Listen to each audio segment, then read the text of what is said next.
It's one of the biggest debates sweeping our nation: how to handle illegal immigration. And now the topic is taking center stage in many of our city council meetings. Thank you for watching your Gulf Coast News at 11. I'm Megan Miller. And I'm Channing Frampton. So in the first 50 days of the Trump administration, ICE has made more than 30,000 enforcement arrests. And we've seen many of them happening right here along our Gulf Coast. It was an emotional night tonight as Fort Myers City Council decided whether to allow city police to help with those deportations. Gulf Coast News reporter Madison Adams joins us tonight with more from Fort that Myers meeting. City Council has a long history of working with FMPD.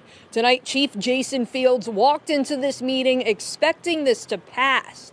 Despite all of this, it failed with a 3-3 vote, even though the city attorney warned council members that they could risk losing federal and state funding if they didn't pass this. It is a tumultuous day and age, and this is a day I hate sitting in the seat, but my city's not for sale. Fort Myers City Council members had to choose whether to allow some FMPD officers to be trained by ICE in order to enforce immigration laws. Chief Fields argued that this is necessary for handling situations involving illegal immigrants. This is not to develop a task force or team to out and actively seek out illegal immigrants.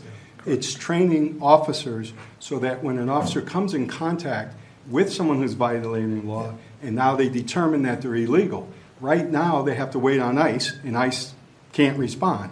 So these officers will be trained as ICE officers. He brought up recent cases where he says this training could have helped. We did have a homicide recently where a body was dismembered.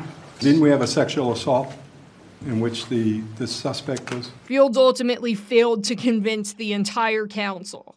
So how are we going to make sure that we're not racially profiling people? It's the federal government's fault that we're in this position. They're putting it on us again. They need to make legal immigration smoother. And that way they wouldn't have illegal immigration. Me, as coming from a people that was tormented over 400 years, I can feel how they're feeling about this. And I just don't feel comfortable with this policy.